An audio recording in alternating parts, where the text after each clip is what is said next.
我出发前往纽约，美国最多元的城市。去之前要准备哪些东西？公共交通是否方便？古老的地铁为什么不升级？便宜安全的旅店哪里找？怎么破解吃饭贵的难题？本期是保姆级攻略，包含很多规则可以收藏备用。首先是出发前的准备，有效的美国签证，一张美国本土电话卡，带少量的现金，不用带那么多，然后平时收集到的这些旧钱拿过去用掉。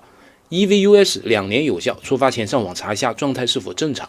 里面的文件要准备3份，返程机票、你的旅行计划，还有酒店预订信息，这些大概率会被问到的。还有再携带一把锁啊，这个干嘛？后面说。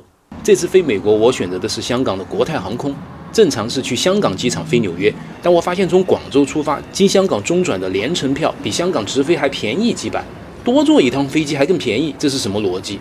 有便宜谁不占呢？于是我从深圳坐高铁到广州北，深夜换乘空荡荡的地铁3号线，来到广州机场。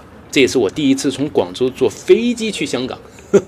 广州离香港才100多公里，高铁40多分钟到，坐飞机起飞降落全程至少3小时。只去香港应该没人选这个，所以同行的旅客基本都是联程票，到香港中转去到不同的国家。核心逻辑就是省钱，不容易啊。大家看这个 One World 标志，叫做寰宇一家，走高端精致路线，全球只有13家航司加入，而国泰航空是该联盟的创始成员，属于亚洲航司的顶尖代表。飞香港在空中花费1小时20分钟，这一端商务舱基本是空的，因为3/4的时间用于起飞降落，坐哪里区别不大。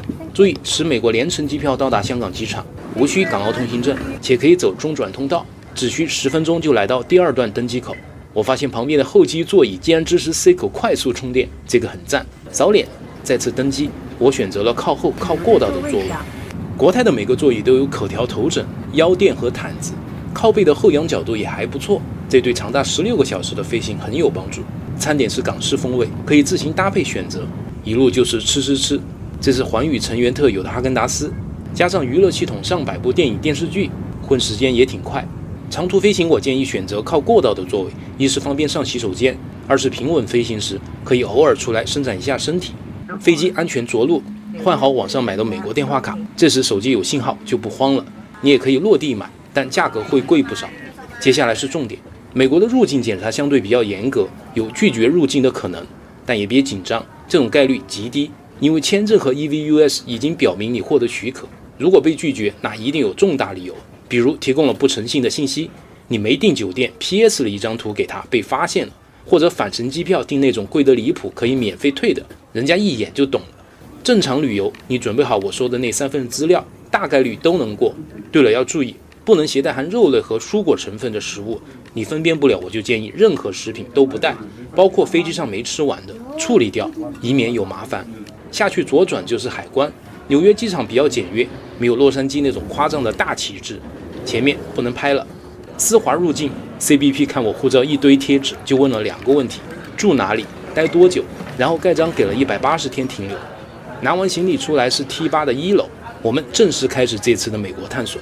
之前我说过要出一期美国的保姆级攻略，为什么选纽约？因为它对新手相对友好，有不错的公共交通，不需要租车。但唯一的问题是消费有点贵。1楼这个厅不大，你很容易看到前面这个 Dunkin 连锁是卖甜甜圈和咖啡的，属于中低端消费，价格不贵。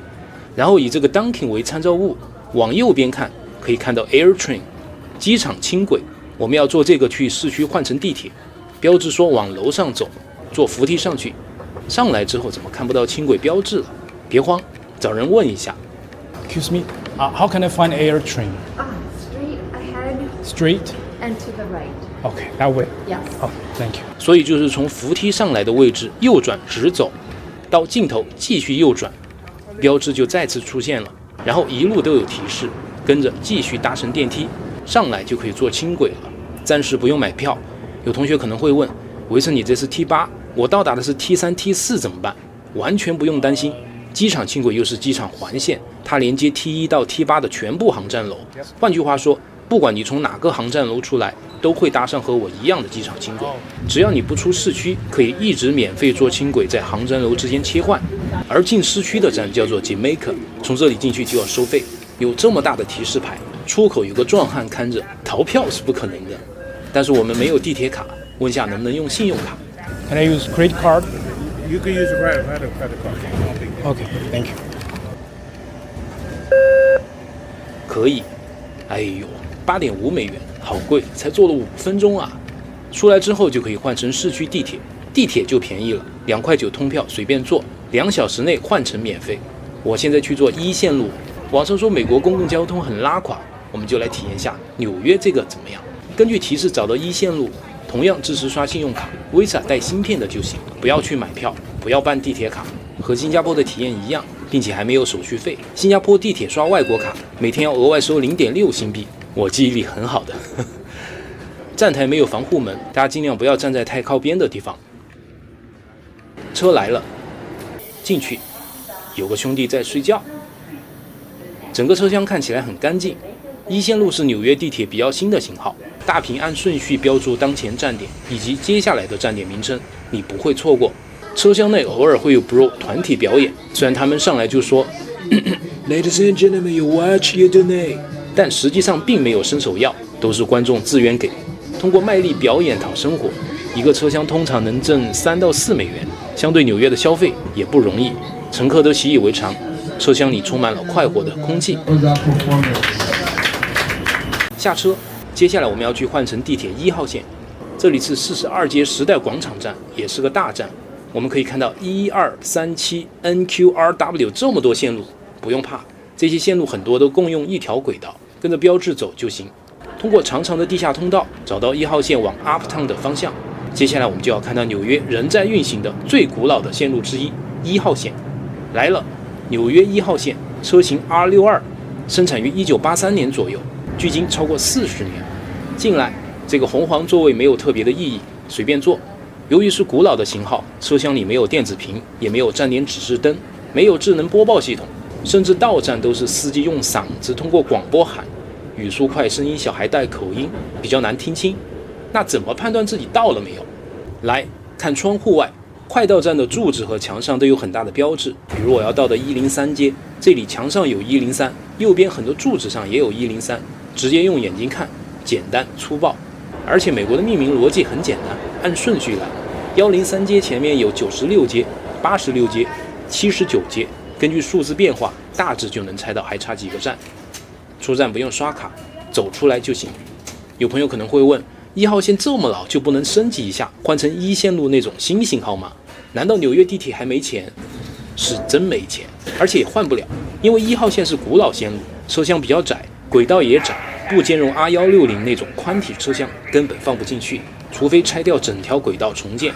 但 MTA 常年亏损，2.9块的票价完全无法覆盖成本，全靠补贴维持运营，哪来钱修？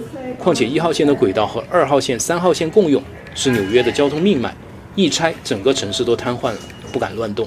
有很多人在网上调侃纽约地铁破旧，我就再多说一句，刚才我们坐的机场轻轨1线路和地铁1号线都是24小时运行，无论你什么时候来，半夜4点都没有交通焦虑。这么大的客流量，保持全天24小时运行的轨道线路，全世界你就说有多少城市能做到？所以为什么亏损？票价低，全天运行，还有很多 Bro 逃票就不说了。当你了解之后，会发现这个老地铁似乎也还可以。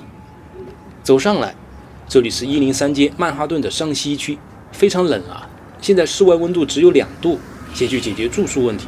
既然是保姆级攻略，我先找个大家都住得起的曼哈顿便宜又安全的旅馆，由浅入深，直观体验纽约的物价。街道两旁都是100年的老建筑，大家可以看到这种老式的铁栏杆是消防用的逃生通道。老房子里面没有带喷淋系统的现代消防通道，所以这些铁楼梯还得保留。虽然难看了点，但有紧急状况还是有用的。这边也有。那么左边这个红色建筑就是今天我们要落脚的地方，它叫做 High New York Hostel， 有个很大的891数字，很容易找到。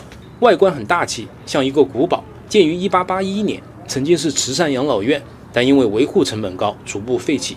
1978年被市政接管，改建为青年旅社，是目前北美最大的旅社之一，有600多个床位，评分很高。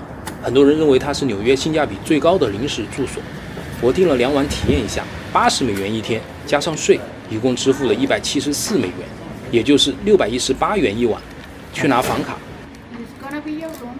Yeah. Your bed number 2, your locker number 2. That's your Wi-Fi just in case Yeah. you need it.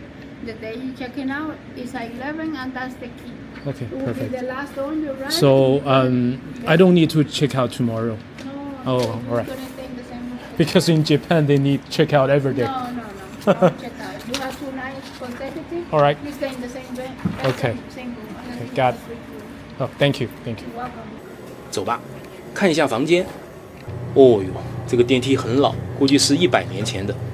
这按钮是按左边还是右边？都按一下。这顶上还有个镜子是干嘛的？电梯里面还会迷路吗？这个走廊这么深，有点牢房的感觉。看这个门也是推压的开关，还有铁丝网。就算以前是养老院，这设计也有点压抑啊。就是这间，开门，这就是618元一晚的4人间，已经是曼哈顿最便宜的。再往上的单人间就要2000块以上，税很高，比如200美元的普通单间，有的税高达80美元左右，加起来就很吓人。窗外的风景还可以，像不像《生化危机》里的古堡？然后这边每个人有一个柜子，可以把你的箱子锁起来，空间够大，30寸的也能放进去。还记得开头准备的那把锁吗？就用在这里。和汽车旅馆一样，他们不提供锁，找前台买7美元一把，所以最好自己带。看舍友的锁，这都是些什么？没有我那把高级。出来逛逛，说下最重要的吃的问题。最便宜是街上的快餐车，10到15美元一餐，但不卫生。Dunkin 那种快餐店税后20美元左右。如果你想吃正餐，餐厅里要收8.8%的税和15%的小费，点一个菜60美元左右，2个菜就100美元往上了。对于有家底的中年朋友不算什么，但对经济能力有限的年轻小伙伴可能就有点难受了。这里我介绍一种把正餐压缩到20美元以下还能吃得不错的方法，那就是自己做饭。随便进个超市看看食材，这食材也不便宜，白菜4.49美元一磅，一磅是450克，不到1斤。其他菜也差不多，3到5美元一磅，洋葱都要2.99。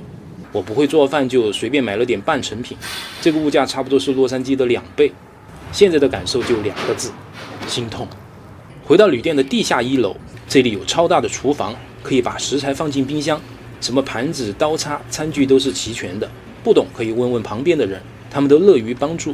看我来加工一下这个14美元的三明治，微波炉烤个50秒，等一下。对面的在做意大利面，有点香，可惜我不会弄。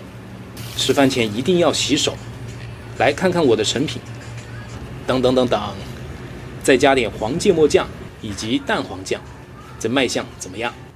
我不会做饭，尽力了，你们会的就自行发挥。现在是下午6点05分，天已经这么黑了。这家旅社评分高是因为公共区域做得很好，有很多娱乐空间，你可以和全世界的旅客聊天，分享情报。比如这位是美国一位大学数学老师 Where are you from? Palestine. 他也不富裕，我们一起讨论省钱的方法。 And try to find a way to DC. How you go to the YDC? How? Washington With, DC. with train? Maybe bus. Train is too Bus? expensive. How much time? In bus? Maybe 4 hours? I don't know. I check it. Yeah. 他有3个小孩，我们又有更多的话题，讨论给小朋友买什么礼物。 Books? Don't like. Toys.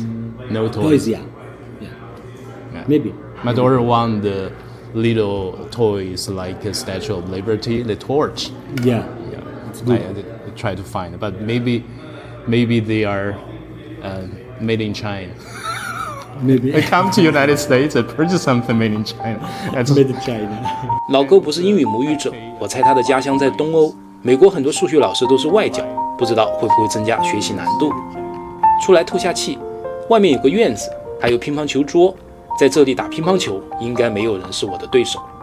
稍作休息，下一期我们去探索自由女神岛的隐藏玩法。我是维森，下周再见。